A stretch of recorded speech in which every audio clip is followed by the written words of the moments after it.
Hi, I'm Jason Willoughby with Reach the City Ministries, and you have come back to a series of video clips on help for addiction. This is the second clip, which is talking about addiction in God's Word. What does the Bible have to say about this issue? Let's look at it.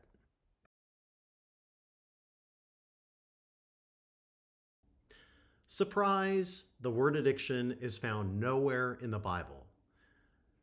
Shocked? Surprised? Well, perhaps we shouldn't be, because there's another word that fits with what we're dealing with, the word idolatry.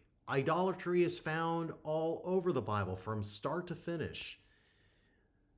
Human beings have put other things, including themselves, in the highest, central, ultimate place and given their worship and love to those alternatives to God, those false alternatives. And so, of course, we know idolatry is in the Bible, but what we don't maybe know is in Psalm 115 and 135, the psalmist talks about idols having eyes but not seeing, having ears but not hearing, having mouths but they can't speak, noses they can't smell, etc., etc. They have hands but can't grab. And he talks about all the ways idols don't deliver. They can't be living like the living God. But then after that section is over in both these Psalms, there's something very interesting. Whoever worships them will become like them. Idolatry is what it does to God. Addiction is what idolatry does to the false worshiper. We become like whatever we worship. And it's an interesting thing to consider. We tend to have this scientific medical approach to addiction, blah, blah, blah. But what if instead we really own the fact that we're worshiping porn, we're worshiping games, we're worshiping booze, we're worshiping drugs, we're worshiping experiences or whatever? It takes on a whole nother angle. So let's look into that a little bit more. So the key thing to understand is we become like whatever we worship, which brings the question, what are you and I becoming more and more like as we live life? We're becoming something. We're going to end up somewhere. Where are we going to end up, and what are we becoming like? Interesting, when we practice addiction, we are becoming formed and shaped, distorted and warped, just like the idols in these two Psalms. We stop seeing clearly. We stop listening clearly. Our mouths are spewing out corrupt stuff. Our actions, our emotions get warped. Our relationships get warped. Our sense of everything gets warped. Addiction goes down, down, down. And so it's important to understand that there is a false worship, negative impact on the worshiper dynamic that's going on whenever we are addicted to anything. And the more we use, the deeper we go into distortion and impact and are shaped by whatever it is we're worshiping. Wonder that at the end of 1 John, John says, "Little children, guard yourself from idols." Is it any wonder that Paul, in writing to the Corinthians, says, yeah, all things are lawful, but I will not be mastered. I will not be enslaved by anything. In reality, this danger of enslavement to whatever false thing we worship is the heart of addiction. So here's the thing. Addiction always begins at the top. We're euphoric.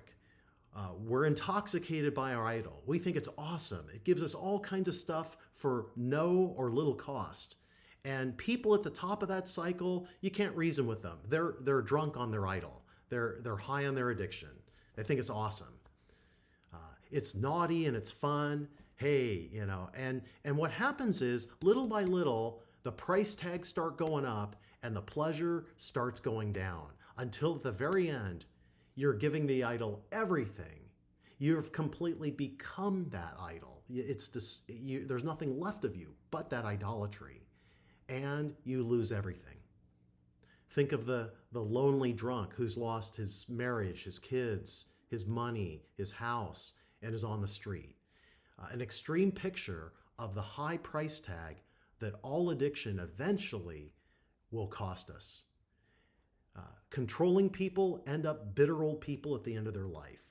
Uh, Boy, these gamers, my daughters tell me that a lot of the young men of their generation who are gamers become these like narcissistic, antisocial people. And they're like, we're not interested in guys like that because they don't realize how gaming has shaped them in a negative, destructive way. Porn, obviously, you know, men end up these vacant, empty sex robots, incapable of intimacy. Porn devours them until they can't even enjoy the real thing, the beautiful thing that sex was intended for. And so it's a scary thing to contemplate, but it's reality. This is reality, gentlemen. It's important that we face it. Following the worship idea, in 2 Timothy 3, it talks about being lovers of self rather than lovers of God, lovers of pleasure instead of lovers of God. So it is very clear that part of worshiping is who or what do we love the most? When push comes to shove, what are we sacrificing for what? And so all addicts really are mislovers. We love our idol. Wouldn't it be interesting to openly tell God in prayer, Lord, I love my pornography and I love it more than I love you? That's the honest truth.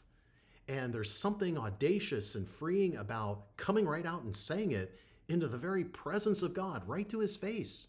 Tell him the truth. You love it more. And that's why you keep sacrificing and cycling back, because your love is out of order and it's sucking you in and controlling you.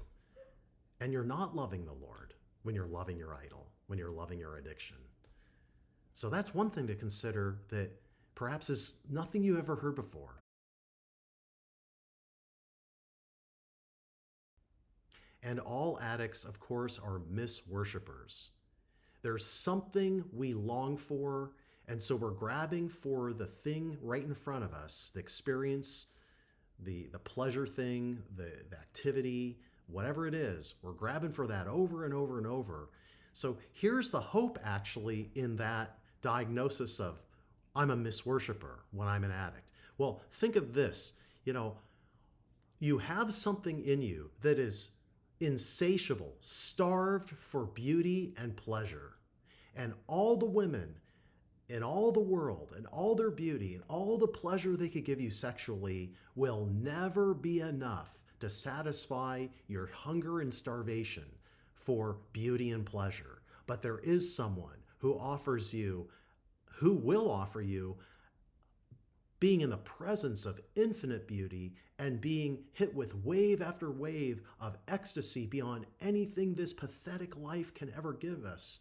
And that real thing is God himself, the Lord.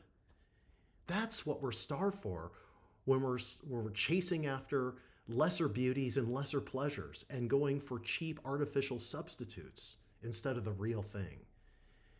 It's people who are greedy. They're looking for a wealth that earth cannot give them, but the riches of knowing God. And you can go on and on with every addiction behind that.